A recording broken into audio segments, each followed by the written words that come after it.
हर नेता ये जानता है विपक्ष का कि अभी नहीं तो कभी नहीं, हम गठबंधन हैं, हम साथ में हैं। एक को भी चोट लगती है तो हम सबको लगती है, एक भी जीतता है तो हम सब जीतते हैं। ये भावना जब तक इनमें जगती नहीं है तब तक ये अधूरे है। मैं खुद ये मानता हूँ कि इंडिया गठबंधन में 2-3 पार्टीज ऐसी हो सकती हैं जो हो सकता है कि इंडिया गठबंधन के साथ पूरे कोड ऑफ कंडक्ट के साथ नहीं रहे। भारतीय जनता पार्टी यूपी और गुजरात की एक रीजनल पार्टी है। पूरे देश में इनका अलग खुद के बल पर कोई अस्तित्व नहीं है। जो इंडिपेंडेंट इंस्टीट्यूशंस है कॉम्प्रोमाइज है। चुनाव निष्पक्ष होने का यानी कॉन्फिडेंस ना नागरिक को है ना विपक्ष को है। जो हुआ है इस 9 साल में जो भी हुआ है, दमन हुआ है, उसकी रीढ़ की हड्डी एक तरह से अडानी भी रही है। इंडिया अलायंस में जब सभी को ये सवाल पवार साहब को पूछना चाहिए कि आप अडानी पे स्टैंड लीजिए और कहिए कि पहले इस इलेक्शन के बाद अडानी पे आपका क्या स्टैंड रहेगा। मुझे लगता है कि मोदी जी के पार्टी में ही 4-5 लोग हैं जो अच्छे प्रधानमंत्री बन सकते हैं। विपक्ष में तो है ही। राजनाथ अच्छे प्रधानमंत्री बन सकते हैं, नितिन गडकरी अच्छे प्रधानमंत्री बन सकते हैं और भी नेता हैं जो अच्छे प्रधानमंत्री बन सकते हैं उनकी पार्टी में। इंडिया गठबंधन जीतने के लिए इंडिया गठबंधन को प्रयास करना चाहिए और वो प्रयास अभी तक जो हुए हैं वो काफ़ी नहीं, लेकिन अगर वो प्रयास करते हैं तो चुनाव जीत सकते हैं। डर का इस्तेमाल उतना ही करना चाहिए कि जितना दवा का करते हैं। डर इतना नहीं पैदा करना चाहिए कि लोग डर से डरना ही बंद कर दें। मोदी जी ने वो किया, अब लोग डरना बंद कर देंगे। तो लोगों को लगता है कि तानाशाह लोगों में डर पैदा कर रहा है। ऐसा नहीं है, तानाशाह डरा हुआ होता है, इसलिए वो अपने पास जो है वही बांट सकता है, तो वो डर बांटता है।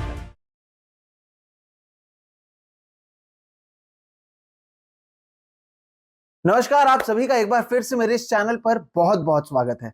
जिस तरह से पिछले एपिसोड्स में आपने देखा कि हम अलग अलग विषयों पर चर्चा कर रहे हैं, चाहे वो लोगों की विचारधारा या पार्टियों की विचारधारा हो, देश की विचारधारा हो, अलग अलग गठबंधन के बारे में हमने इस पर चर्चा की है। और आज के इस एपिसोड में हम चर्चा करने जा रहे हैं विपक्ष की ओर से बनाए गए गठबंधन इंडिया के बारे में। जो सत्ता में है वो इसे इंडी अलायंस कहते हैं, इंडिया नाम नहीं कहना चाहते हैं। जब इंडिया नाम रखा गया तो बताया गया कि इंडिया किस तरह से गुलामी का प्रतीक है, भारत अच्छा नाम है, कभी इसे I.N.D.I.A कहा जाता है। तो इस गठबंधन पर हम चर्चा करेंगे कि क्या अपने आप को एक विकल्प के तौर पर ये जो गठबंधन है वो मोदी सरकार से लड़ने के काबिल है या नहीं। इसके साथ ही चर्चा करेंगे कि जितनी पार्टियां हैं साथ में, क्या 2024 चुनाव आते आते वो बढ़ेंगी या इनमें से कई हैं जो इस गठबंधन को नुकसान पहुंचा सकते हैं। ऐसे तमाम चीज हैं जिस पर आज के इस एपिसोड में हम चर्चा करेंगे। और हर बार की तरह हमारे साथ बात करने के लिए जाने माने और प्रसिद्ध महाराष्ट्र के और देश के पत्रकार, साथ ही साथ ऑथर राजू परुलेकर सर मौजूद हैं। नमस्कार सर, बहुत बहुत शुक्रिया एक बार फिर से हमारे साथ जुड़ने के लिए। आज जिस तरह से हम चर्चा कर रहे हैं वो इंडिया गठबंधन पर कर रहे हैं।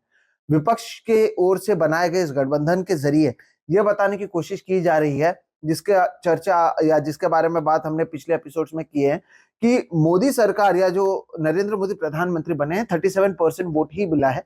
ऐसे 63% वोट्स हैं जो दूसरे पार्टीज में गए हैं, जिसके कारण वो सरकार नहीं बना पाए। अब जब इतनी पार्टियां साथ में आ रही हैं, इंडिया गठबंधन, सबसे पहला सवाल ये होगा, इसे आप किस तरह से देखते हैं और क्या आप मानते हैं कि बतौर गठबंधन ये 2024 में एक विकल्प के तौर पर मोदी सरकार के सामने खड़े रह पाएंगे? विकल्प के तौर पर इंडिया जो गठबंधन है वो खड़े रह पाएंगे या नहीं, इस बात पर हम लोग चर्चा कर ही नहीं सकते, क्योंकि 63% तो है, यानी कुल मिला के 63% नहीं तो 60% है, तो इनके पास विकल्प है। समस्या वो है कि 2 बातें हैं, चुनाव में कामयाब होंगे कि नहीं होंगे। और इस बार वो बात नहीं है जो हमेशा लोकतंत्र में होती है। चुनाव में कामयाब हुए तो क्या सत्ता परिवर्तन में कामयाब होंगे कि नहीं होंगे, ये मैं पहले से बोल रहा हूँ और आज भी मैं उस पर कायम हूँ। ये 2 अलग बातें, लेकिन फिलहाल हम चुनाव पे बात करते हैं। ये अपने आप में पूरी तरह से सक्षम है गठबंधन। देखिए, आपको राज्यों की स्थिति देखी जाए तो राज्यों की स्थिति में भारतीय जनता पार्टी, आपको एक अलग ही परिप्रेक्ष्य में आप ये स्थिति बताता हूं मैं। भारतीय जनता पार्टी यूपी और गुजरात की एक रीजनल पार्टी है। पूरे देश में इनका अलग खुद के बल पर कोई अस्तित्व नहीं है। कितना आशावादी हूं ना मैं बात करते वक्त, लग रहा हो ना, है ना। लेकिन ये सत्ता में केंद्र में बैठे हुए हैं, इसलिए आपको लगता है कि ये बहुत बड़ी पार्टी है और बहुत पावर है। और ये कहाँ है पावर? ये गुजरात में अपने दम पे आए हैं, वो भी, उसमें भी क्या हुआ पर हमें पता नहीं, क्योंकि एंटी इनकम्बेंसी के बाद बढ़ती नहीं है इतनी सीटें, तो बड़ी है वो एक और उसको एक्सप्लोर बाद में किया जा सकता है। और यूपी इनकी एक नई ये है कि एक्सपेरिमेंट की फैक्ट्री है, जैसे गुजरात रही है। बाकी किसी भी राज्य में खुद के दम पे वो सत्ता में नहीं है। कांग्रेस के सामने हाल ही की चुनावों में वो हिमाचल प्रदेश और कर्नाटक, जिसे 2 राज्य पूरी तरह से हार चुके हैं। तो कहाँ है ये अब? और जबकि इंडिया अलायंस में जितनी पार्टियां हैं उनके पास खुद के अपने दम पे राज्य है। स्टालिन के पास तमिलनाडु है, ममता के पास, दीदी के पास वेस्ट बंगाल है, केजरीवाल के पास पंजाब है, दिल्ली है, तो कम्युनिस्टों के पास केरल है, नीतीश कुमार और तेजस्वी यादव के पास बिहार है। तो विकल्प है, यानी यह सत्ता में आना तय है, ऐसा लगता है ऑन पेपर आप देखो। लेकिन चूंकि ये पूरी श्रृंखला जो है अपनी ये प्रोग्राम की, उसमें मैंने जैसे पहले बताया या आपको मैंने एनडीए के बारे में जब हमने बात की तो आपको सामने मैंने बताया कि इनका अलग ही टाइप का गठबंधन है बीजेपी का, जो इंडिपेंडेंट इंस्टीट्यूशंस है, कॉम्प्रोमाइज्ड है। चुनाव निष्पक्ष होने का यानी कॉन्फिडेंस ना नागरिक को है ना विपक्ष को है। और मुझे नहीं लगता है कि होना भी चाहिए कॉन्फिडेंस ये, क्योंकि निष्पक्ष चुनाव होना करीब करीब असंभव है। तो ऐसी स्थिति में इनकी सफलता जो है राज्यों में, वो केंद्र की सफलता में कितनी कन्वर्ट होती है, ये सबसे अहम सवाल है। ये बहुत इंटरेस्टिंग एस्पेक्ट जो आपने दिया, वो काफी इंटरेस्टिंग है कि बीजेपी 2 राज्यों की रीजनल पार्टी है, उत्तर प्रदेश और गुजरात। एक हद तक जहां इससे सहमत हूं, लेकिन जहां पर वो नहीं आते हैं, मसलन के तौर पर महाराष्ट्र या फिर मध्य प्रदेश, वो उतनी क्षमता तो रखती हैं कि जो कांग्रेस या दूसरे पार्टी के हैं, जैसे यहाँ पर शिवसेना और एनसीपी के लोग थे, मध्य प्रदेश में कांग्रेस के लोग थे, उन्हें तोड़कर अपने पार्टी में शामिल करना और सत्ता में आना। तो ये इंडिया पे अगर मैं वापस आऊं, तो ये बीजेपी की आप इसे स्ट्रेंथ देखते हैं या फिर विपक्ष की कमजोरी? नहीं, साध्य साधन सुचिता जिनमें नहीं है, जिनमें विवेक नहीं है, जिन पे लोकतंत्र में आस्था नहीं है, वो लोग केंद्र में सत्ता में बैठे तो ये कर रहे हैं। तो इसमें किसी की ताकत भी नहीं है और किसी की दुर्बलता भी नहीं है। ये एक विवेकहीन और निरंकुश विचारधारा की पार्टी सत्ता में बैठी हुई है। लोग सत्ता में बैठे, पार्टी नहीं कहें, लोग बैठे हैं, उनका ये किया कराया है। तो वो ना संवैधानिक है ना लॉफुल है। लेकिन ये भी आप तब कह पाएंगे जब केंद्र में सत्ता आ जाएगी, तब तक आप ये कहकर कुछ फायदा नहीं है। जैसे कोर्ट का स्ट्रक्चर कोई मायने नहीं रखता, वैसे ही है। चलिए अब आगे अगर बढ़े, इंडिया गठबंधन में जैसे आपने कहा ऑन पेपर तो इनके पास इतनी ताकत दिखती है कि ये सत्ता में आ सकते हैं, लेकिन इसके बावजूद इनके भीतर या एक दूसरे के साथ जिस तरह की चुनौतियां हैं, मसलन के तौर पर अभी हम देख रहे हैं अखिलेश यादव की अगर बात करें, तो जिस राज्य में डायरेक्ट कंपटीशन है बीजेपी और कांग्रेस के बीच में, अगर वो जाते हैं वहां पर तो वोटों का बंटवारा होगा और इससे कहीं ना कहीं फायदा बीजेपी को होगा। ये एक पार्टी है। दूसरी तरफ आप देख लीजिए कांग्रेस और आम आदमी पार्टी पंजाब में, कांग्रेस और आम आदमी पार्टी दिल्ली में, कांग्रेस और टीएमसी बंगाल में, ऐसे तमाम उदाहरण अलग अलग जगहों पर मौजूद है। तो क्या अभी इंडिया गठबंधन, क्योंकि बहुत कम समय बचा हुआ है 2024 चुनाव में, क्या इतने सक्षम या मैच्योर्ड हैं कि ये सारी चीजों को भूल कर साथ में आकर एक कॉमन मिनिमम प्रोग्राम जैसा महाराष्ट्र में हमने देखा था उद्धव ठाकरे जब मुख्यमंत्री बने थे तब होगा, इसे लेकर आगे बढ़ने में सक्षम हो पाएंगे, या उससे लेकर क्या कुछ देखते हैं ये इन चुनौतियों के बारे में? देखिए, मैच्योरिटी का सवाल अगर देखा जाए तो कोई भी नेता इमेच्योर तो है नहीं, अपने बल पे सत्ता में है यहाँ। अखिलेश का बर्ताव, अखिलेश जी का जो बर्ताव है एमपी की चुनाव को लेके, और जो उनकी मांग है या उनकी जो थॉट है, वो असल में मुझे थोड़ा परिपक्वता से दूर लगा। परिपक्वता नहीं दिखती उसमें, क्योंकि एमपी में कांग्रेस आ जाएगी अगर कोई बड़ी धांधली ना हुई तो जो इंडिया गठबंधन में जो समझौता हुआ है, वो समझौता क्या है कि 2024 की लोकसभा चुनाव में जहां जिसका उम्मीदवार पावरफुल है या पिछली बार चुन के आया है, उसे बाकी सारे सपोर्ट करेंगे। बस ये इतना काफ़ी है, इतना ही होना चाहिए।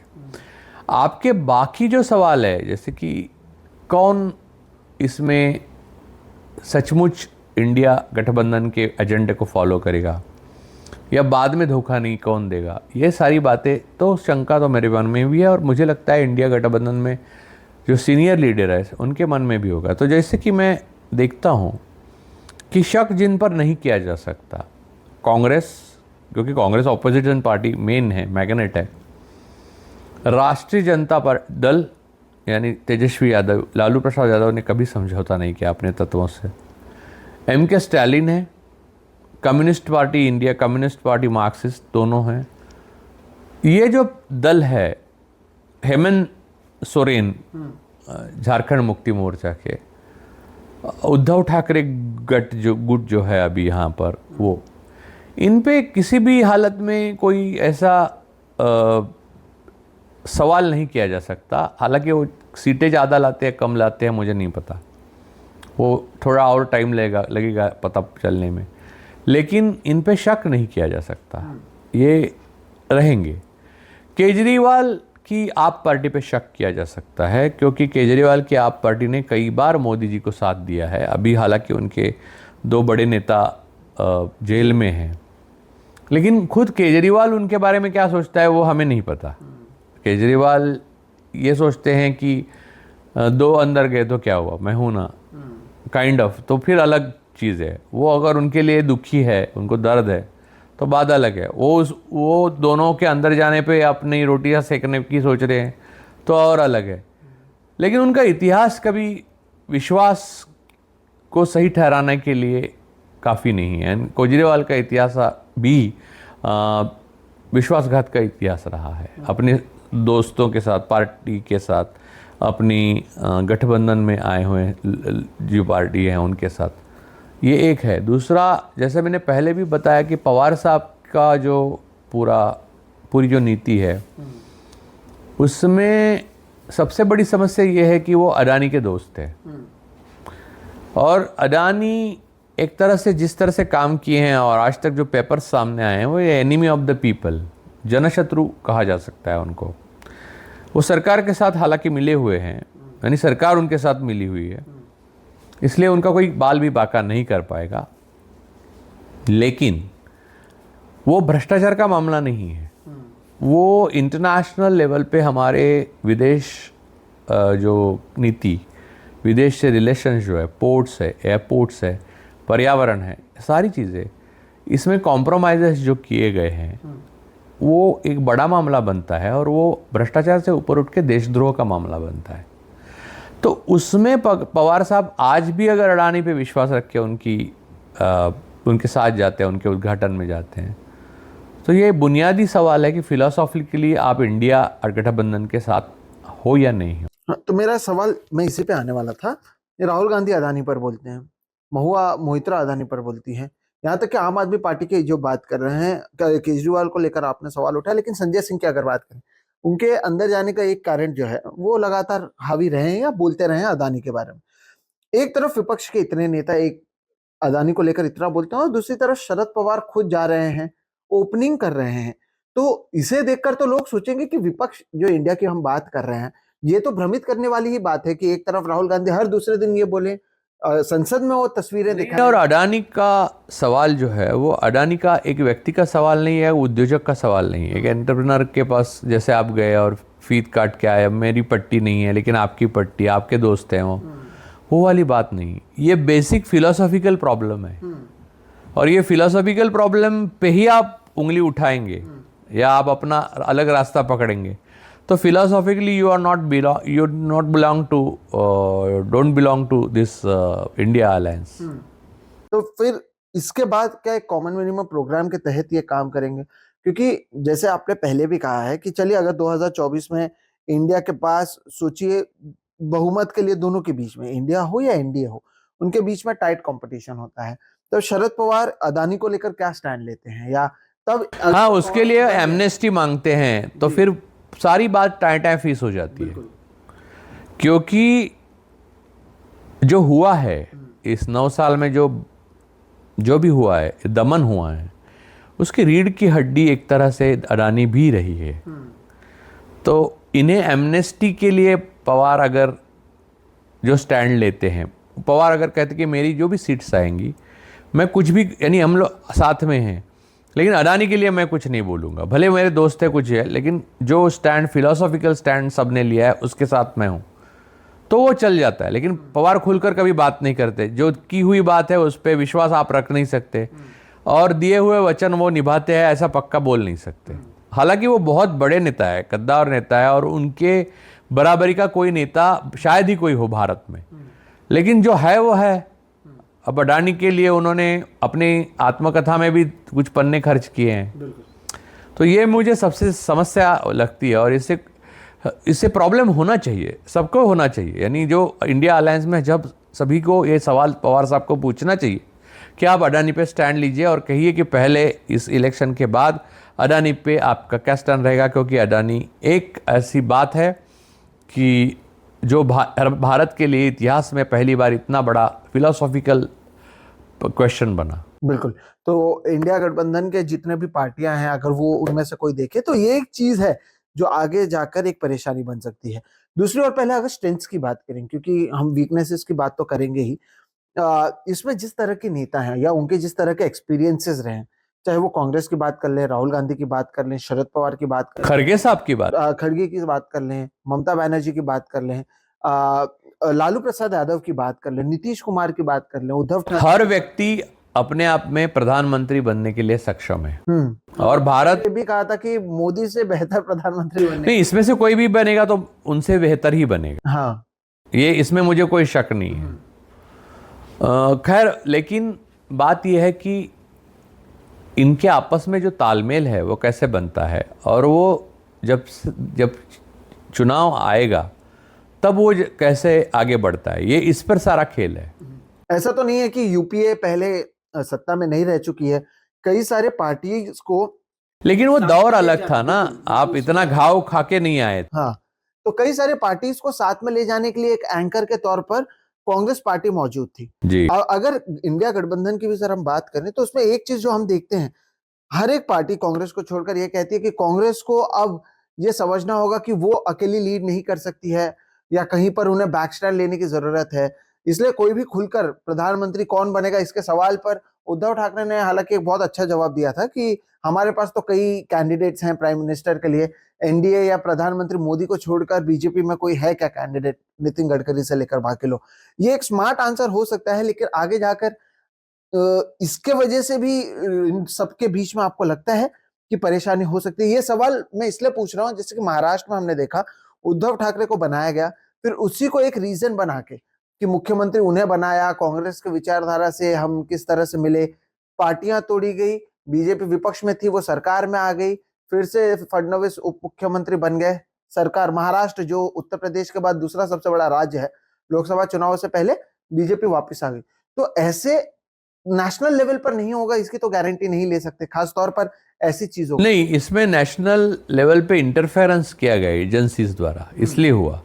नेशन में अगर सत्ता आती है तो फिर ये सब होने का सवाल नहीं उठता ना, कौन करेगा फिर इंटरफेयर नीचे से, ये एक बात है।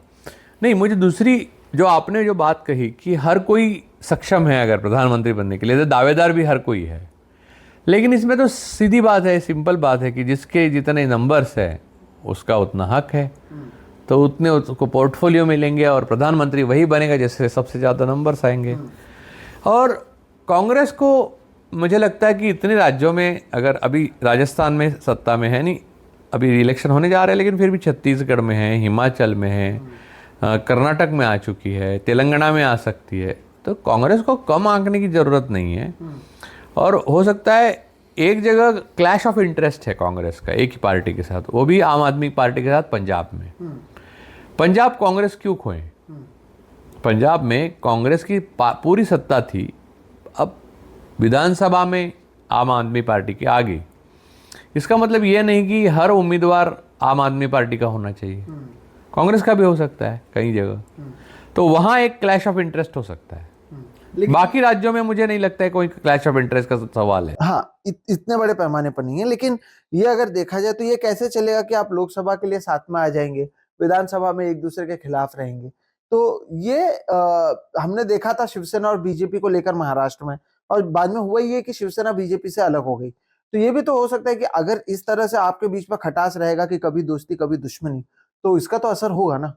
नहीं, ऐसा मुझे नहीं लगता, क्योंकि देखिए पवार साहब ने एक बार विदेशी होने की जो वजह है सोनिया जी की, उसको लेकर पार्टी में सवाल खड़े किए थे, तो पार्टी ने उन्हें निष्कासित कर दिया था। तब उन्होंने राष्ट्रवादी कांग्रेस पार्टी बनाई, चुनाव लड़े, और कांग्रेस और राष्ट्रवादी पार्टी की महाराष्ट्र में बाद में गठबंधन की सरकार बनी, वो 15 साल रही। तो ये बात नहीं है कि विधानसभा अब अलग लड़े का मतलब दुश्मन हो गए। ये बीजेपी का नया नैरेटिव है। केंद्र में जो बीजेपी सरकार है ना, वो विरोधी का मतलब दुश्मन मानना, ये नई उनका नया नैरेटिव है। वरना राजनीति में हर चीज दाएं बाएं होती रहती है। लेकिन आपको लगता है कि बीजेपी इंडिया गठबंधन से डरती है? क्योंकि जब मुंबई में इस गठबंधन की बैठक हो रही थी, तब पहले दिन वन नेशन वन इलेक्शन को लेकर एक हवा बना। फिर उसके बाद उन्होंने कहा कि हम स्पेशल सेशन बुला रहे हैं संसद का, उसमें कई सारी चीजों पर बातचीत होगी।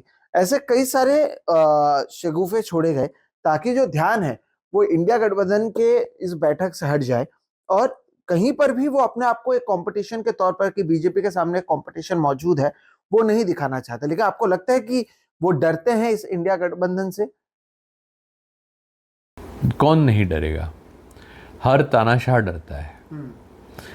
तानाशाह वही होते हैं जो डरते हैं, वरना निर्भय व्यक्ति तानाशाह क्यों होंगे? जिनमें निर्भयता है उनमें तानाशाही होती ही नहीं है। मनमोहन सिंह के पास कहाँ था? हम लोग कितना लिखते थे, कितना मजाक उड़ाते थे, कभी उन्होंने पलट के भी नहीं देखा, कभी सरकार हमारे घर पे नहीं आई, कभी कोई नाम नहीं।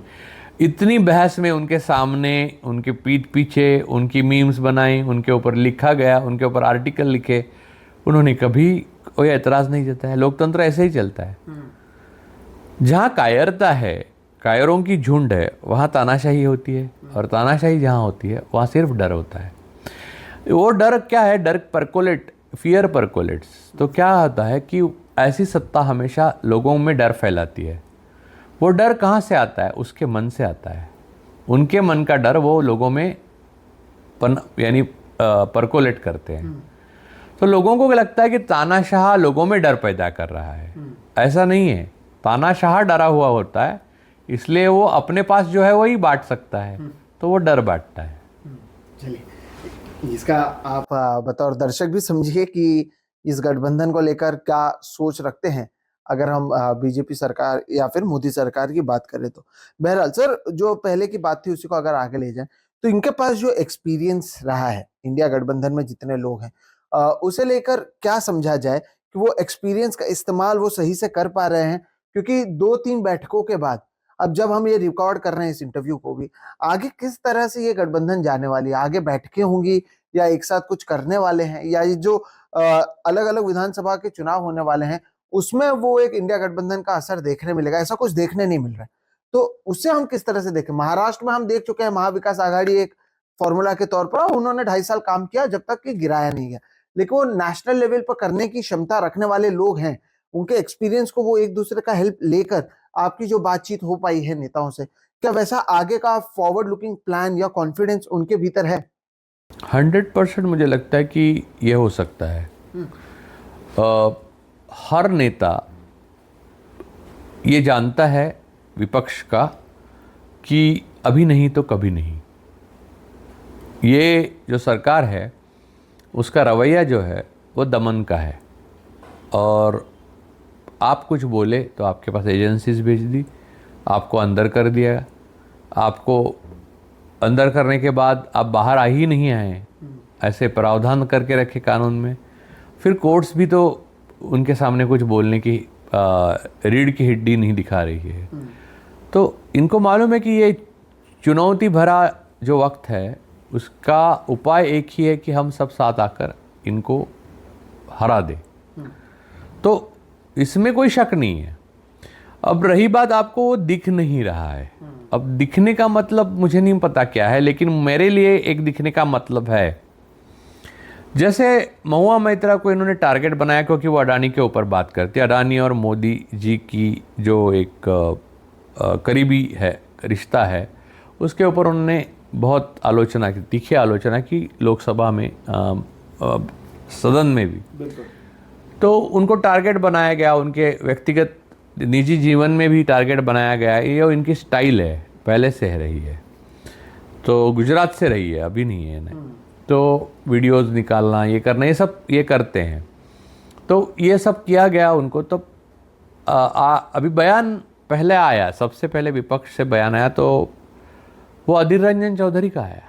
बंगाल में कांग्रेस पार्टी के जो नेता है और विपक्ष के भी नेता है संसद में, वो अधीर रंजन चौधरी ने कहा कि महुआ मोइत्रा के सपोर्ट में हम पूरी तरह से खड़े हुए हैं और उनको बोलने का पूरा हक है और उन्होंने कोई गलत काम नहीं किया है। तो मुझे लगता है कि इंडिया गठबंधन का होने का एहसास तभी होगा जब किसी एक पे हमला होगा तो सभी खड़े होंगे। तो मुझे लगता है संजय सिंह के टाइम पे भी सब खड़े हुए हैं। बिल्कुल। अब आप ये सोचेंगे कि आंदोलन क्यों नहीं हो रहे हैं, ये लोग क्यों धरना प्रदर्शन नहीं कर रहे हैं, तो मुझे लगता है कि इलेक्शन इतने करीब आ गए हैं कि धरना प्रदर्शन ऐसे काम में करना यानी वेस्ट ऑफ टाइम हो जाएगा और एनर्जी भी ख़त्म हो जाएगी। तो उसका टाइम भी आएगा, तब शायद करेंगे, देखते हैं, वेट एंड वॉच। इसमें हुआ ये है सर कि कम से कम पिछले 9 सालों में ना इस देश में हमने देखा है कि एक चेहरे की जरूरत हर जगह पे पड़ी है। और बार बार जिस तरह से बीजेपी भी कहती है Modi versus who, Modi versus who, Modi versus who.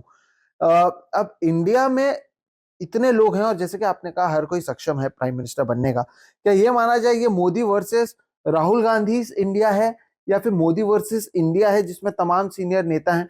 क्योंकि एज अ वोटर कम से कम लोगों के दिमाग में ये डालने की कोशिश की जा रही है कि एक तरफ ये प्राइम मिनिस्टेरियल कैंडिडेट है, दूसरी तरफ अभी तक तय नहीं हुआ है, और एक माहौल या एक इमेज बनाने की कोशिश की जा रही है कि ये कंफ्यूज हैं, आपस में ही उन्हें डिसाइड नहीं कर पा रहे हैं एक चेहरे को लेकर। तो ये चीज आप मानते हैं कि वो चेहरा वाली बात भारत में धीरे धीरे बढ़ी है? बिल्कुल नहीं। मुझे लगता है कि मोदी जी से तो मोदी जी के पार्टी में ही 4-5 लोग हैं जो अच्छे प्रधानमंत्री बन सकते हैं। विपक्ष में तो है ही। राजनाथ अच्छे प्रधानमंत्री बन सकते हैं, नितिन गडकरी अच्छे प्रधानमंत्री बन सकते हैं, और भी नेता हैं जो अच्छे प्रधानमंत्री बन सकते हैं उनकी पार्टी में खुद की। रही बात विपक्ष की, विपक्ष में क्या एमके स्टालिन किसी तरह से कम है मोदी जी से? क्या ममता बनर्जी किसी तरह से कम है मोदी जी से? ममता बनर्जी का इतिहास आपको मालूम है? ममता बनर्जी 15 साल की थी तब छात्र नेता थी, छात्र संगठन की, हाँ, कांग्रेस के। कांग्रेस में उन्होंने इस तरह से काम किया कि वेस्ट बंगाल में जहाँ सीपीएम का गढ़ माना जाता था वहाँ कांग्रेस को खड़ा किया, वहाँ से चुन के आई, मंत्री बनी। बाद में उनकी बनी नहीं, राजीव जी के बाद में कांग्रेस आलाकमान से, सोनिया नहीं थी तब, सोनिया आलाकमान नहीं थी। 1997 में उन्होंने अपनी पार्टी बनाई और उन्होंने कांग्रेस से पंगा लिया, तृणमूल कांग्रेस बना के। इतनी प्रबल ताकत थी तब कांग्रेस एक। फिर वेस्ट बंगाल में उन्होंने सीपीएम से पंगा लिया और दोनों जगह वो जीती, यानी कांग्रेस से पंगा लेके पार्टी खड़े करने में कामयाब हो गई। पार्टी खड़ी करके उन्होंने पूरी तरह से कम्युनिस्ट पार्टी को, जो वेस्ट बंगाल की गढ़ माना जाता था, नेस्तनाबूद कर दिया। और अब 2 बार उन्होंने बीजेपी को वहाँ पर नेस्तनाबूद कर दिया। तो ऐसी महाशक्तियाँ थी, उनको सबको नेस्तनाबूद करने वाली नेता जिन्होंने जीरो से अपनी पार्टी बनाई है, वो क्या मोदी जी से कम है? कैसे? मोदी जी तो एक बनी बनाई पार्टी के नेता है। तो बात यह है कि प्रधानमंत्री बनने के लिए एम.के. स्टालिन भी यानी बहुत अपनी ये रखते हैं, ममता बनर्जी भी रखती हैं, राहुल जी विश्व के किसी भी मंच पर या हिंदुस्तान में कहीं भी प्रेस कॉन्फ्रेंस जिस तरह से लेते हैं, किसी भी भाषा में बोलने में उनकी जो सहजता है और जिस तरह से खुलकर बात करते हैं, क्या वो प्रधानमंत्री अच्छे नहीं बन सकते? और आपको प्रधानमंत्री के कौन से नए पर होते हैं कि हिंदुस्तान में नेहरू से बड़ा प्रधानमंत्री हुआ नहीं, तो नेहरू के बाद कौन, ये सवाल पूछा जाता था। तो वो उनके बाद भी कोई आया? बिल्कुल। तो उनके बाद शास्त्री आए, फिर इंदिरा जी आई, फिर नरसिंह राव आए, फिर कितने गुजराल आए, देवगढ़ आए। उन्होंने सबने मिलकर जितना कर्जा किया था उससे ज़्यादा मोदी जी ने कर्जा कर दिया है देश पे। तो बेहतर प्रधानमंत्री पहले सब थे, मिलके भी सब थे। तो आप ये सवाल कोई भक्त पूछे मुझे तो मैं समझ सकता हूँ, आप तो कम से कम ना पूछे। लेकिन ये सवाल के जरिए ही तो लोग सवाल पूछना, या यही मेन स्ट्रीम मीडिया नैरेटिव है बीजेपी आरएसएस का, जहां पर एक चालकानुवर्तित्व है। जैसे कि एक संघ का जो सरसंघ चालक, वो फैसिज्म का वो है ना कि एक नेता, एक जनता, एक देश, एक निशान। ये सब आउटडेटेड है, अनैतिक है, और न्यूरेमबर्ग में इसको पूरी तरह से दोषी करार दिया गया है। ये आइडियोलॉजी को लेकर ये चल रहे हैं। तो इसमें हम जवाबदेह नहीं हैं। हम लोकतंत्र है, हम गणतंत्र है, हमें किसी को भी प्रधानमंत्री बनने की आज़ादी है और किसी को चुनने की भी आज़ादी है। और कोई भी अच्छा प्रधानमंत्री बन सकता है, बस वो मानसिक रूप से स्टेबल हो और एक लिमिट के बाद नार्सिसिस्ट ना हो और मेगालोमैनिया ना हो। नार्सिसिस्ट नहीं होने वाली जो बात है वो मुझे लगता है कि वहां पर लिख के रखना चाहिए, और एक बहुत इंपॉर्टेंट कंडीशन होना चाहिए। अब इसको आगे ले जाएं अगर, तो बीजेपी का ग्रास रूट लेवल पर जैसा कंट्रोल है, या फिर जिसकी चर्चा हमने पहले भी, कहाँ है ग्रास रूट लेवल पे? या उनके कार्यकर्ता या तो मैंने आपको बोला, संघ के कार्यकर्ता जो हैं उनका ग्रास रूट लेवल जो है वो आपको मध्य प्रदेश में कांग्रेस आई थी, उनकी सरकार गिराकर वो ज्योतिरादित्य को फोड़ा, वरना यूपी और गुजरात छोड़ के कहाँ ग्रास रूट गया। लेकिन वहां से तो उनके आधे सीट्स निकल जा रहे हैं। हाँ, वो बात तो अलग ही है, लेकिन बात यह है कि अभी समाजवादी पार्टी भी डेंट दे ही देगी उनको यूपी में। तो मुझे बताइए, ग्रास रूट के इतने जो जबरदस्त सैनिक है, अब हम लोग जो बात ये श्रृंखला में कर रहे हैं, ये सारी कड़ियों में कर रहे हैं, उसमें एक दूसरा भी पहलू है, वो ये है कहाँ गए ये लोग। पंजाब से लेकर जम्मू, अभी लद्दाख के इलेक्शन हुए, क्या हुआ? और मिजोरम में क्या होगा, तेलंगाना में क्या सीन है, साउथ में पूरा साफ है। तो कहाँ गए ये ग्रास रूट वाले? ये एक हवा है। ये कहते हैं कि हमारा सबसे बड़ा संगठन है, संघ के लोग सब जगह फैले हुए हैं। ऐसा कुछ भी नहीं है। हैं, लेकिन उनमें कोई दृष्टि नहीं है, सृजन नहीं है, और गंगा जमनी तहजीब नहीं है, लोगों में स्वीकार नहीं है। ये अपने कुएं के मेंढक है, लेकिन प्रोपेगेंडिस्ट होने के कारण आपको लगता है कि ये बहुत बड़े हैं।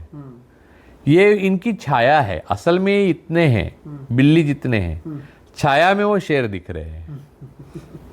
हाँ, लेकिन इंडिया की अगर बात करें तो बतौर गठबंधन आपको लगता है कि उन्हें और लोगों तक पहुंचना या अपनी बातों को लोगों तक पहुंचाने की जरूरत है, जिस तरह से राहुल गांधी कर रहे हैं, बाकी नेताओं को भी ये बड़े पैमाने पर या और खुलकर करने की जरूरत है? एज ए इंडिया अलायंस, वो उनको ये करने की जरूरत है।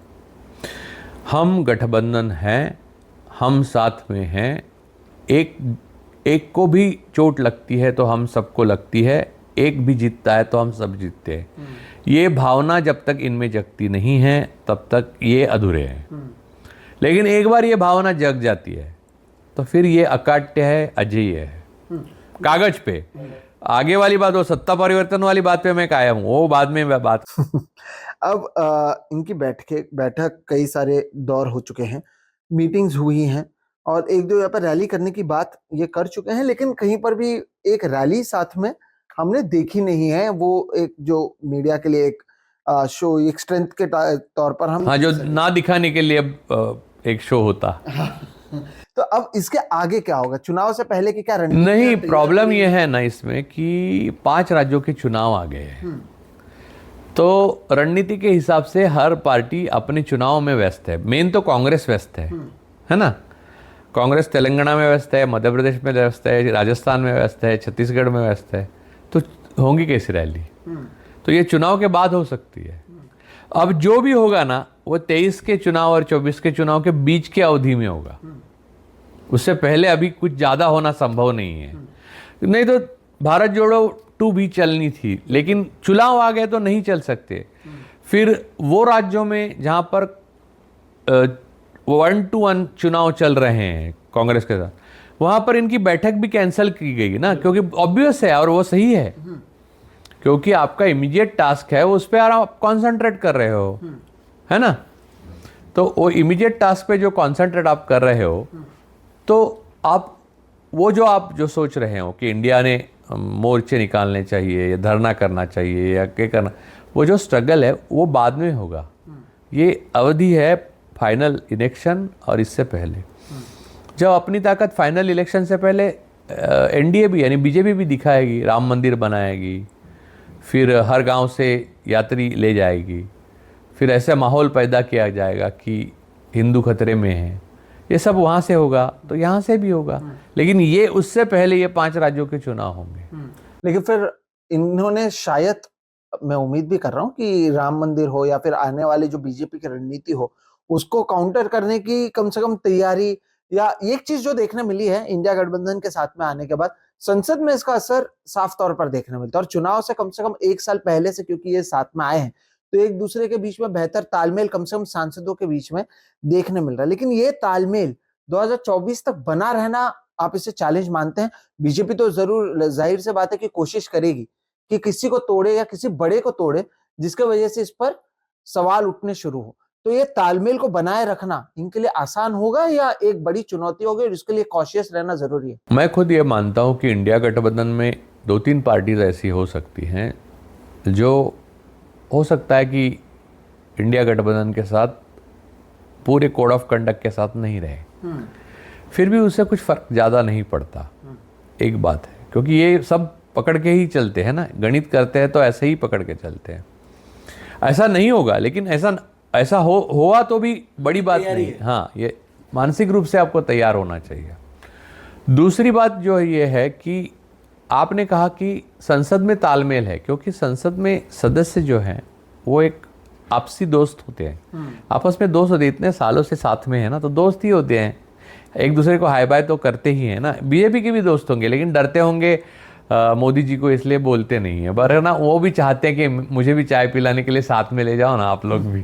ऐसे भी बात है ना यार। पहले तो यारी दोस्ती हुआ करती, पहले मैं दिल्ली में जाता था तो कोई भी बीजेपी के सांसद मिलते थे, और आजकल ऐसा हो गया माहौल कि यार बीजेपी के सांसद मिलते ही नहीं है, और मिलते हैं दोस्त के माफिक मिलते हैं तो भी इतना सेल्फ सेंसर्ड बातें करने लगते हैं कि लगता ही नहीं है कि ये जिंदा इंसान है। ये लेवल पे गया है, और उनकी गलती नहीं है, उनको कोई प्रेशर होगा। पेगासस भी तो लगते हैं ना, तो फिर उनको डर लगता रहे कि हम लोग जर्नलिस्ट हैं, हम लोगों को डर इसलिए नहीं लगता कि हम लोग चाहते कि अपनी बातें प्रधानमंत्री तक पहुंचे, तो हमारे फ़ोन पे लगे तो अच्छा ही है, उनको ही पता चल, डायरेक्ट पता, यानी हमको लिखना बोलने की ज़रूरत नहीं है, फ़ोन थ्रू पता चलता है। तो लेकिन सांसद वांसद ये लोग का अलग गेम होगा, गणित होगा, तो ये मित्र होते हैं, तो फिर इसलिए विपक्ष एकता जो है वो आसानी से संसद में दिखती है। अब रही बात नीचे कार्यकर्ता की, तो कार्यकर्ताओं भ्रमित रहते हैं, हमेशा संभ्रमित रहते हैं, और नेता ज़्यादातर हिंदुस्तान की, ये बीजेपी से लेकर हर पार्टी की एक प्रॉब्लम ये है कि अपने कार्यकर्ताओं को विश्वास में लेकर बात ऐसा नेता करते हैं, ऐसा होता नहीं है। कम्युनिकेशन किधर है? सबसे कमी अगर विपक्ष में हार की है, जैसे कि उद्धव जी से लेके राहुल गांधी जी तक, डायरेक्ट आखिरी कार्यकर्ता तक बात करने का कोई तरीका ही नहीं है, जरिया ही नहीं है, पहुंच ही नहीं पाता। तो या तो आप वहां जाओ या वहां है, कुछ तो हो एक मैकेनिज्म जिससे डायरेक्ट बात हो। तो ये ज्यादातर पार्टियों में नहीं है, इसीलिए बहुत सारी प्रॉब्लम्स खड़ी हुई है। तो कार्यकर्ता जो अलग अलग पार्टी के है उसमें तो और भी प्रॉब्लम होगी ना, उनमें विश्वास नहीं है एक दूसरे पे। अचानक आज कल तक दुश्मन थे, आज दोस्त कैसे बन गए हम लोग ऐसे। जैसे कि अभी अधीर रंजन चौधरी ने महुआ मैत्रा की पक्ष में बात की, तो ये एक बड़ा कदम है, ये एक बड़ा यानी कार्यकर्ताओं को मैसेज जाता है ना कि आप खड़े रहो इनके पीछे। बंगाल में टीएमसी के, तृणमूल कांग्रेस की कोई भी व्यक्ति हो उसके पीछे कांग्रेस के लोग खड़े रहेंगे, सरकार अगर उन पर जुर्म करेगी तो। ये मैसेज गया। तो ऐसा क्लियर कट मैसेज जब तक सब पार्टियों में नीचे तक नहीं पहुंचता तब तक ये थोड़ा लगेगा आपको अटपटा कि ये आपस में नीचे क्या कर रहे हैं, ऊपर कुछ और हो रहा है। ये ट्विटर यानी वो अपना एक्स पे झगड़े चल रहे हैं इनके, या एक्स पे झगड़े, एक्स कहना बोलो, वो एक्स पे झगड़ा यानी अलग मतलब होता है, इसलिए मुझे टेंशन आ गया। तो ये बात को लेकर कोई फोटो वोटो नहीं छपे कल। तो ये बात जो है वो फेसबुक पे इनको आपस में झगड़े चलते, तो ये बात है। लेकिन इसमें कोई बड़ी बात नहीं है, एक मैसेज आ जाए। राहुल जी, लोकल लीडर्स अपने पार्टी को, दूसरी पार्टियां अपनी पार्टी को मैसेज दे दे कि हम साथ में हैं। तो कार्यकर्ता आपस में साथ में ही बात करें, एक दूसरे के पीछे खड़े रहे, एक दूसरे के साथ खड़े रहे। और जब भी उन पे कोई जुर्म करते हैं सरकार, तो उनके पक्ष में रहने के लिए पूछा नहीं जाए, सीधा आप काम करना शुरू कर दो। ये मैसेज जाना जरूरी है। लेकिन इसमें मुझे लगता है आपने जैसे कहा कि उद्धव ठाकरे और साथ ही साथ राहुल गांधी, वो कनेक्ट तो मिसिंग है जो कांग्रेस के जो बड़े नेता और उनके कार्यकर्ताओं में होती थी, या फिर कांग्रेस में वो प्रॉब्लम है, शिवसेना भी ये प्रॉब्लम है कि आप आसानी से मिल ही नहीं पाते।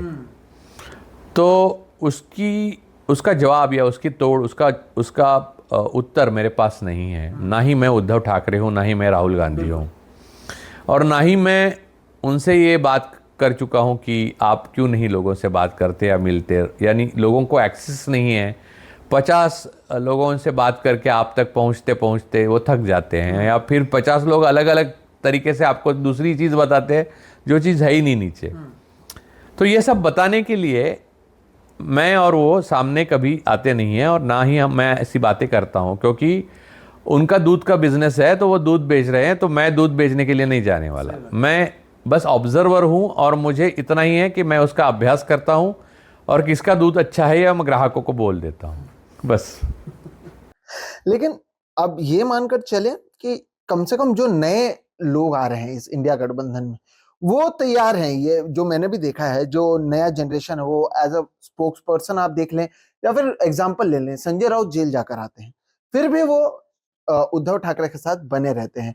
अनिल और वो बोलते भी हैं, बाकी लोग एकदम वोकल होकर बोलते और कांग्रेस के पक्ष में भी बोलते हैं। और वो तो जाते हैं, दिल्ली में भी जाते हैं, अलग अलग नेताओं के लिए बोलते हैं, कहीं पर भी कुछ होता है वो वोकल होते हैं।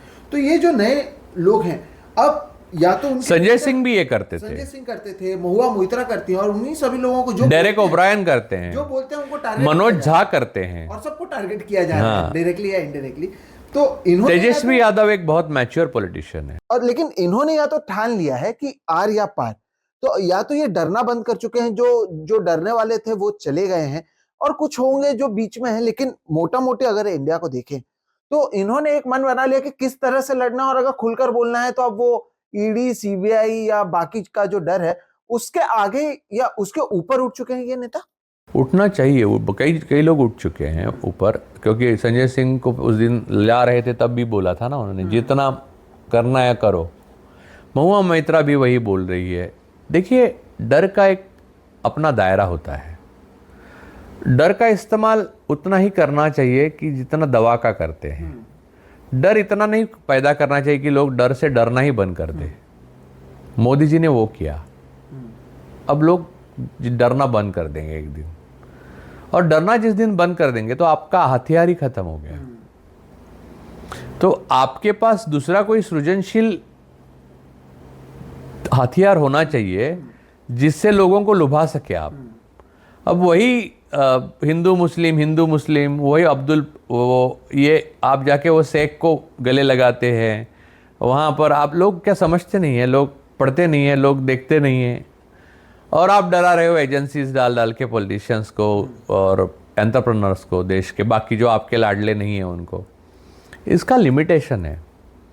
गए लोग जेल में, उमर खलीद अब जेल में ही है, बस बोले सड़ रही, उसकी ज़िंदगी बर्बाद हो गई, और कई लोगों की होगी, संजीव भट्ट की होगी, कई लोगों की होगी, और कई लोगों की होगी। तो इतिहास में नए नए दौर में यह बार बार होता रहा है, लेकिन इससे तानाशाह कभी जीते नहीं हैं।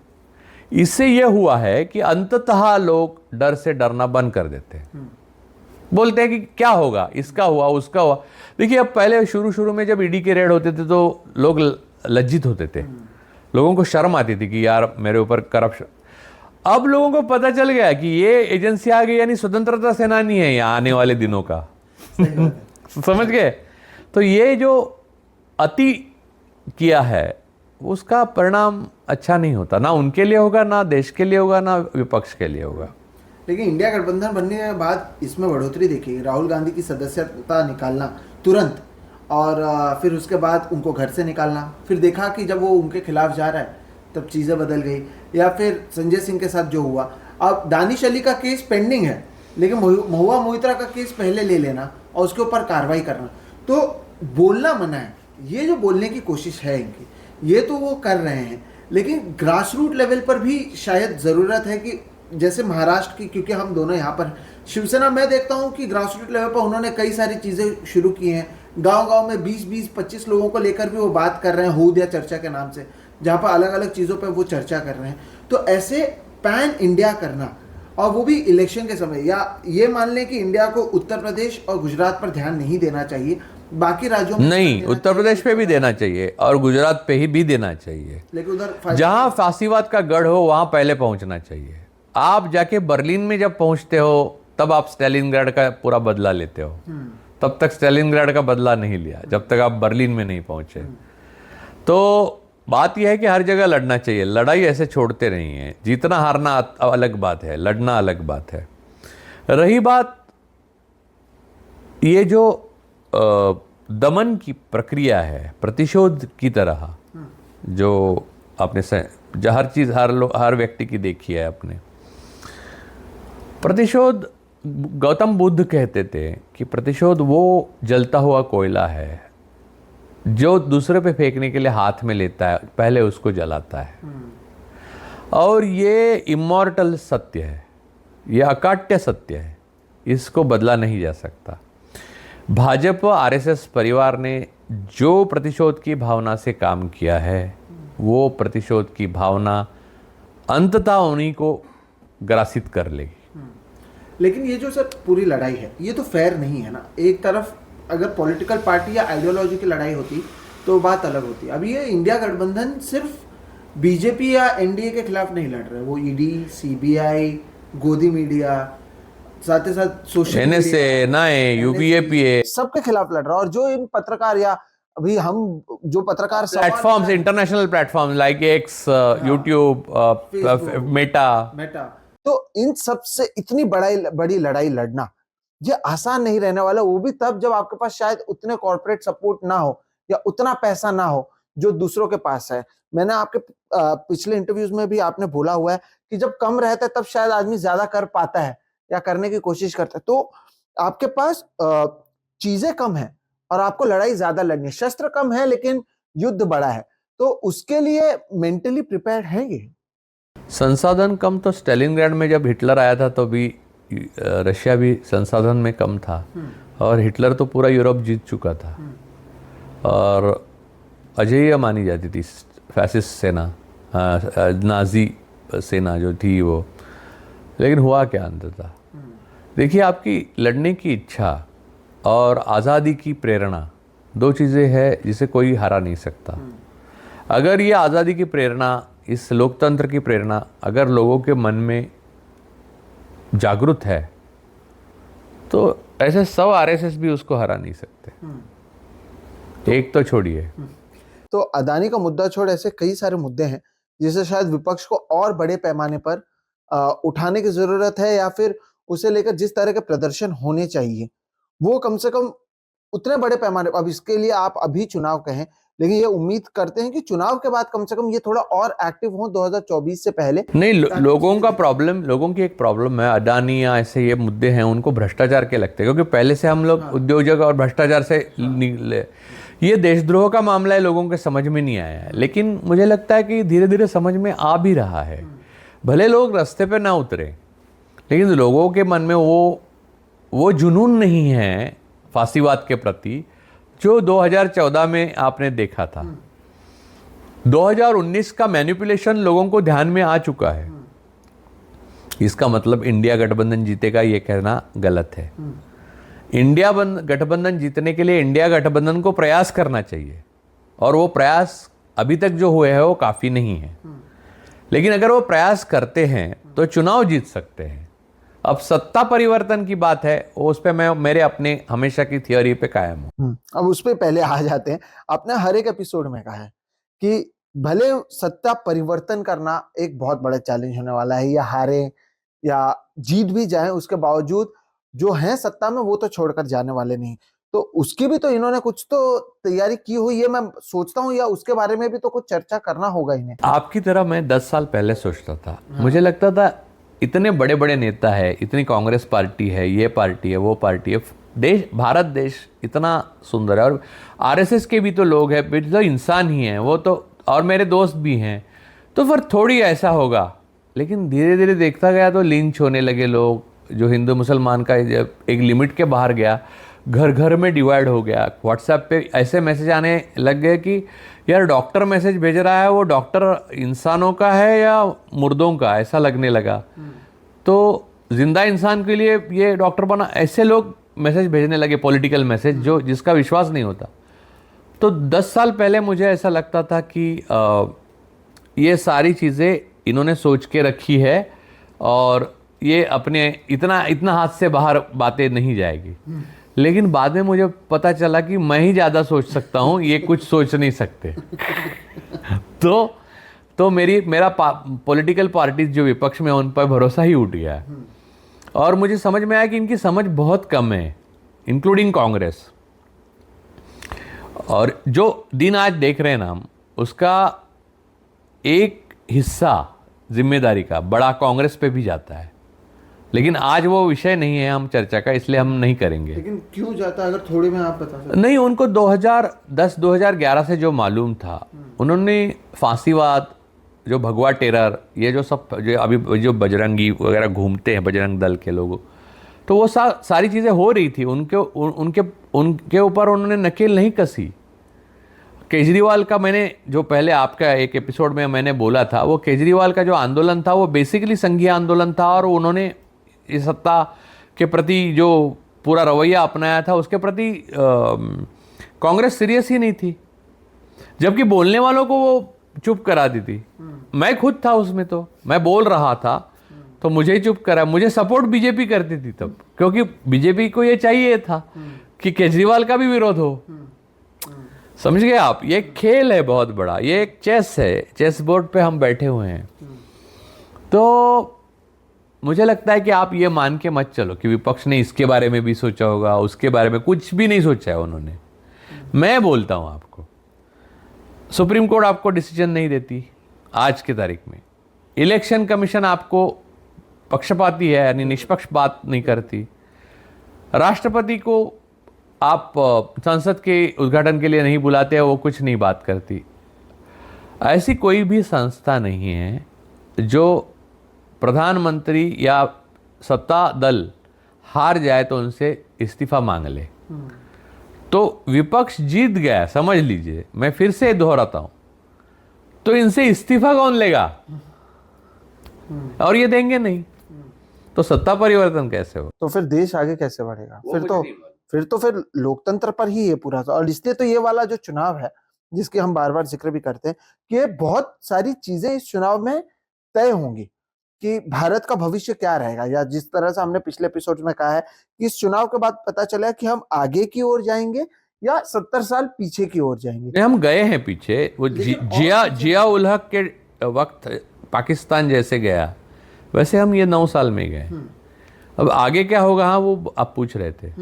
तो इसके लिए या ये इतनी गंभीरता, शायद ये उम्मीद कर रहा हूं मैं कि इंडिया के नेताओं में भी हो कि आने वाला चुनाव केवल कौन प्रधानमंत्री बनेगा या फिर किसे कितनी सीट्स मिलती है उस पर, उसी के लिए नहीं है, या केवल उनके पॉलिटिकल पार्टी के लिए, के भविष्य के लिए नहीं, बल्कि देश के भविष्य के लिए ये बहुत महत्वपूर्ण है, क्योंकि देश का भविष्य होगा तभी तो उनका भविष्य और बाकी लोगों का भी भविष्य सुरक्षित होगा। 100%।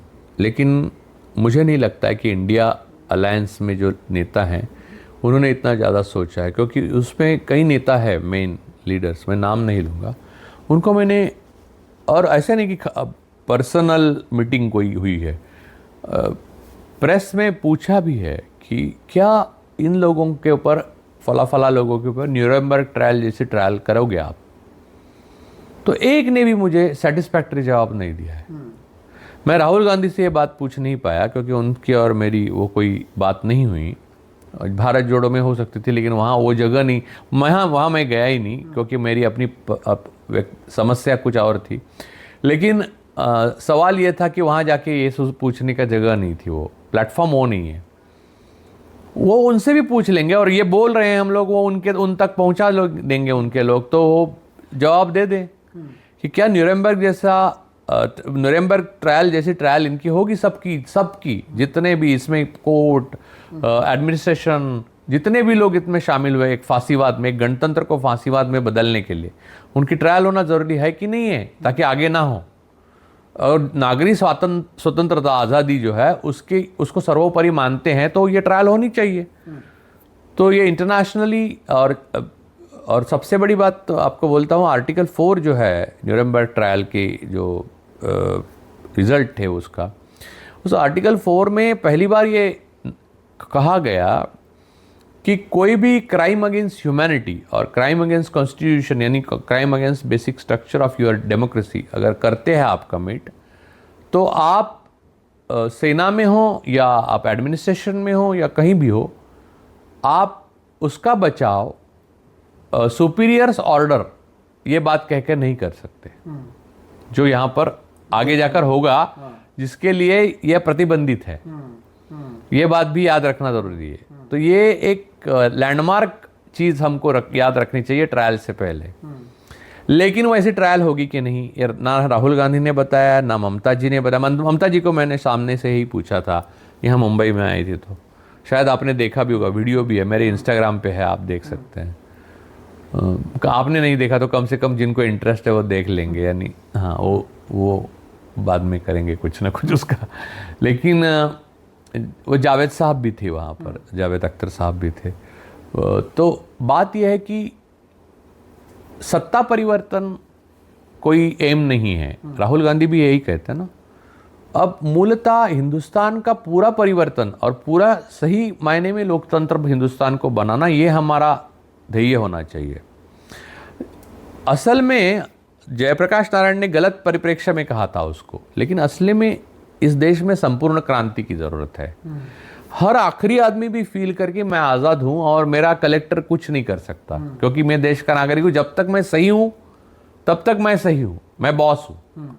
इस लेवल की आज़ादी जब तक मिलती नहीं है हर व्यक्ति को, आदिवासी को, पिछड़ों को, अति पिछड़ों को, ओबीसीज को, कुंडबीज को, गुर्जरों को, सबको, जाट सबको मिलती नहीं है, तब तक ये आज़ादी नहीं है। ये अब तो हमको समझना चाहिए 9 साल के बाद। ये 9 साल जो है ये सीखने के लिए हमने दिए। ये इसमें जो भी हमने कीमत दी है, भले वो सरकार को दी है, पीएम केयर को दी है, अडानी जी को दी है, किसको भी दी है, लेकिन जो भी कीमत दी है, जेल को दी है हमारे लोगों ने, वो कीमत ये समझने के लिए काफ़ी है। और ये अगर नहीं समझे तो इंडिया अलायंस का कोई मतलब नहीं है। फिर ये पार्टी जाके वो पार्टी आने से मुझे तो कोई समाधान नहीं मिलेगा। अब ये इसी जो आपने बात कहा कि कार्रवाई की जानी चाहिए और लोग समझना चाहिए, लेकिन ये तो 2019 के चुनाव को लेकर भी तो आया था कि किस तरह से चुनावों को जीता गया, उसके ऊपर प्रॉपर एक हाँ, लेकिन उसके बाद सत्ता परिवर्तन एक बार भी नहीं हुआ ना, होने के बाद ही ये बात हो सकती है ना। 2019 उसे लेकर सवाल उठाना या उसे लेकर जितनी चर्चा होनी चाहिए थी, हमारे दर्शकों में से भी शायद ज्यादा लोगों को वो उसके बारे में कितने सत्यपाल मलिक साहब ने उसके ऊपर बहुत बड़ी टिप्पणी की थी, और वो टिप्पणी पुलवामा को लेके की थी उन्होंने, और वो सारी बातें, यानी इस सरकार ने की हुई हर चीज़ शक के दायरे में है। उसको निष्पक्ष रूप से साबित होना चाहिए कि ये है जो है, नहीं जो है नहीं है। लेकिन वो करने के लिए कौन आगे बढ़ता है?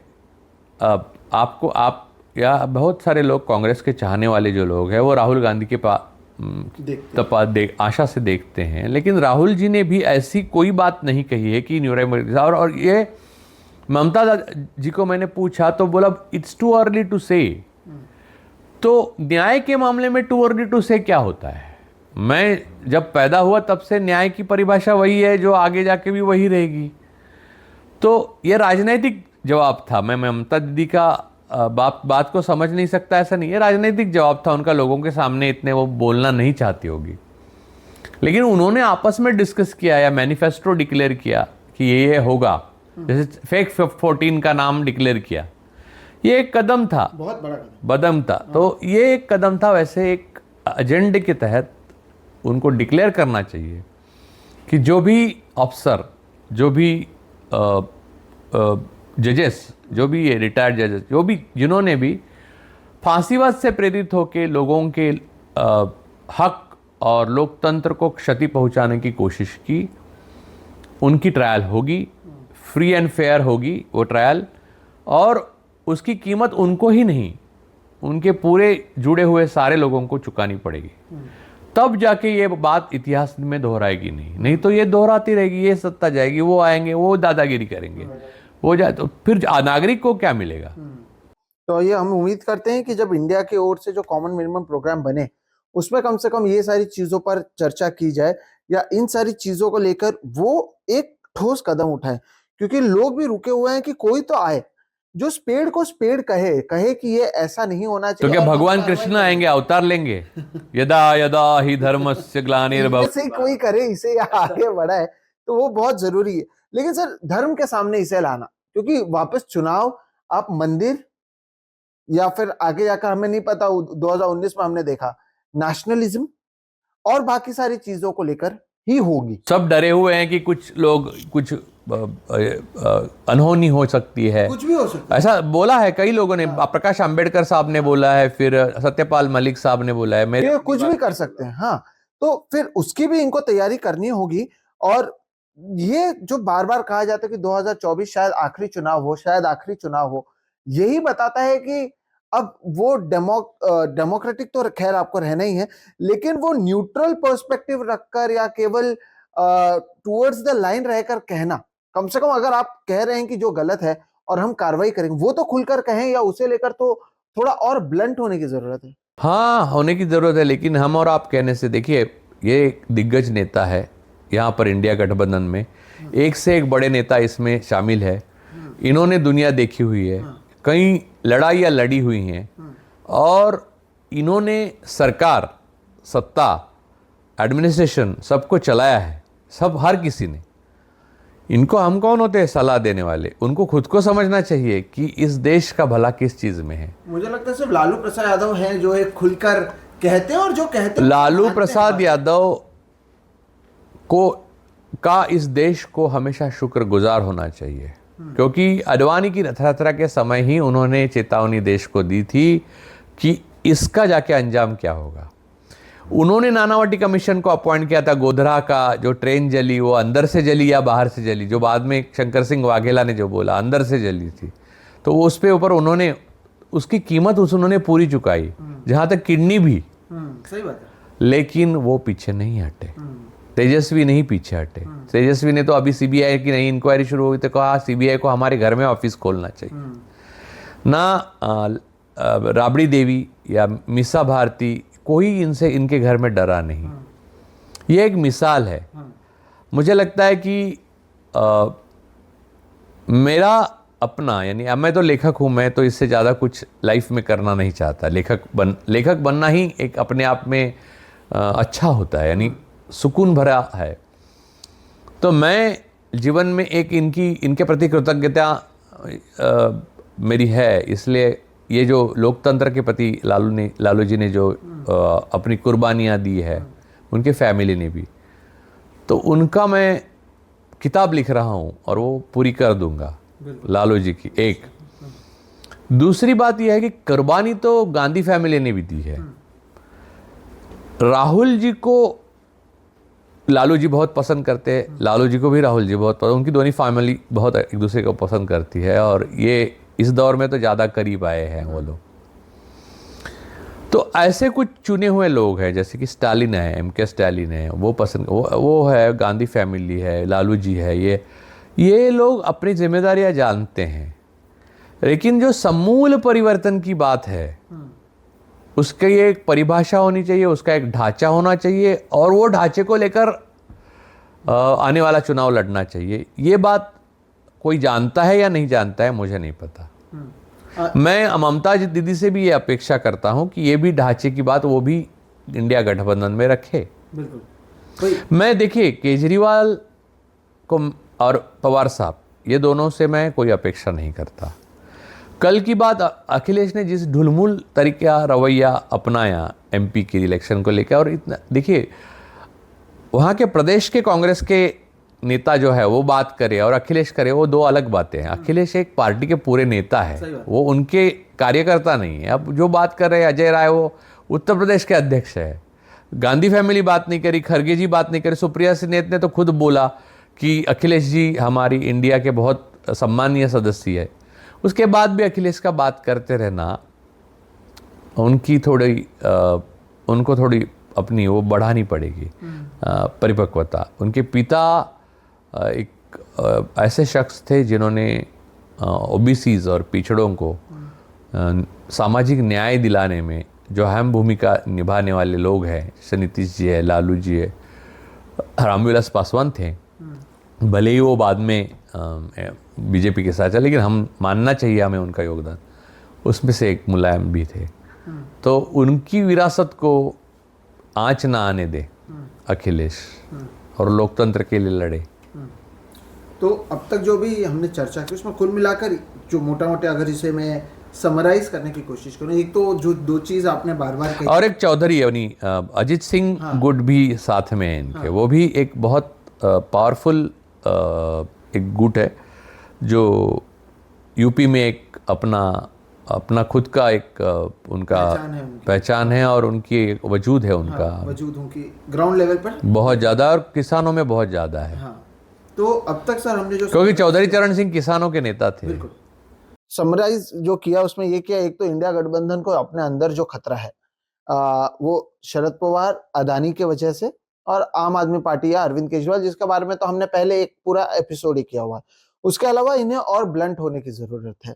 लेकिन अब तक जो देख पाए हैं, कम से कम एक विकल्प के तौर पर अपने आप को पेश करने की कोशिश इंडिया गठबंधन की हो चुकी है। अब जरूरत यह है कि आने वाले 6-8 महीनों में वो अपने आप को और कितना चेंज कर सकें, क्योंकि एक जो मशीनरी इनके सामने है वो ऐसी है जो शायद बहुत ज्यादा पावरफुल है, और ग्राउंड लेवल पर इनको या अपने चीजों को लोगों को पहुंचाने में एक परेशानी होगी, क्योंकि कोई भी एंटी मोदी स्टोरी तो हम देखते नहीं। और इसका बात तो खुद इंडिया गठबंधन में ये कर चुके हैं कि मीडिया को आजाद कराना इनके लिए एक चीज हो जो, लेकिन वो चुनौती भी है क्योंकि बहुत गुस्सा भी है ना।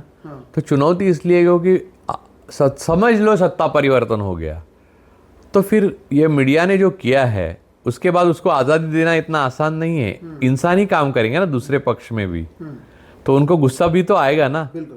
तो उस वक्त फिर लोकतंत्र की रक्षा करना बहुत ही मुश्किल है, और वो करेंगे तो फिर देश आगे बढ़ेगा। बिल्कुल। तो लोकतंत्र के बारे में कम से कम सोचते हुए उसके ऊपर मैं एक बात लास्ट में बताता हूँ, और लास्ट में ये बात इसलिए बताता हूँ क्योंकि मैंने बहुत सारे एपिसोड्स में, 2-3 एपिसोड्स में बहुत, आपको लगा होगा कि बहुत आशावादी बात नहीं करता, लेकिन एक आशावादी कहानी बताता हूँ छोटी सी, जो फांसीवाद के खिलाफ है। मैंने बहुत पहले ये कहानी बताई थी, निरंजन टकले ने मेरा इंटरव्यू किया था, तब मैंने उसको बताई थी। जब स्टालिनग्राड में नाजीज आ गए 1941 में, तो 22 जून शायद, तो वो दिन के बाद एक महीने में 1500 विमान और ऐसे जीतते गए। वो सीधा स्टालिनग्राड तक पहुंच ही गए, एक मॉस्को तक, कॉकशस सब, यानी यूक्रेन, ये करके कब्जा करते गए। ऐसा लगा कि, और यूरोप में जीत ही चुके थे, यूरोप को जीत चुके थे, बाल्कन को जीत। तो रशिया तो उसके सामने एडवांस कंट्री भी नहीं था, रेड आर्मी और बहुत वीक थी। तो सब चिंतित हो गए और स्टालिन के साथ मीटिंग्स होती थी, जनरल सेक्रेटरी सीसीपी का स्टालिन हुआ करते थे। तो स्टालिन के साथ मीटिंग में मार्शल झुकाव थे और भी बाकी सारे जनरल्स थे।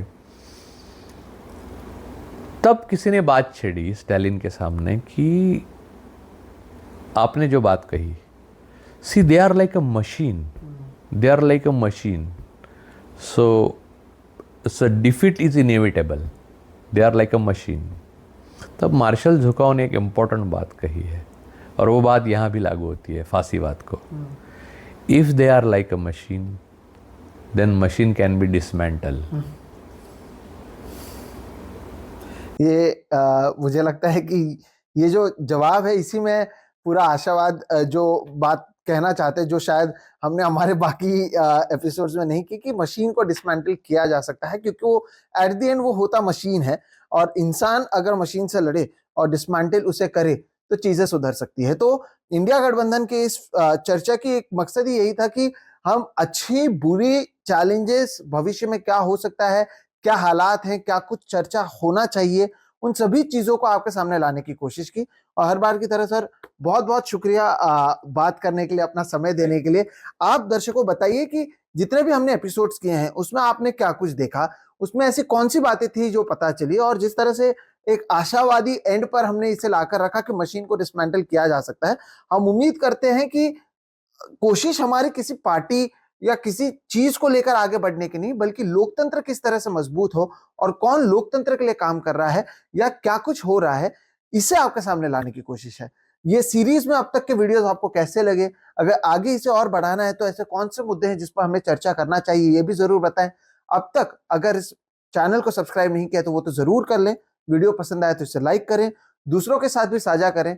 कोशिश इस लॉन्ग फॉर्म के जरिए खुलकर, सतह पर या केवल सरफेस पर ना रहकर, जो पूरी चर्चा है उसे आपके सामने लाने की कोशिश है। और हर बार की तरह सर बहुत बहुत शुक्रिया हमारे साथ Thank जुड़ने के you. लिए, और दर्शकों की ओर से भी मैं आपका शुक्रिया अदा करता हूं कि इतने समय दिया आपने, खुलकर बात की। एक छोटा सा हमारा चैनल है, लेकिन इसके बावजूद आप यहाँ पर आते रहे और हमसे बात करते रहे, हमारे लिए भी बहुत बड़ी बात है। शुक्रिया सर। फिलहाल इस वीडियो में इतना ही। नमस्कार।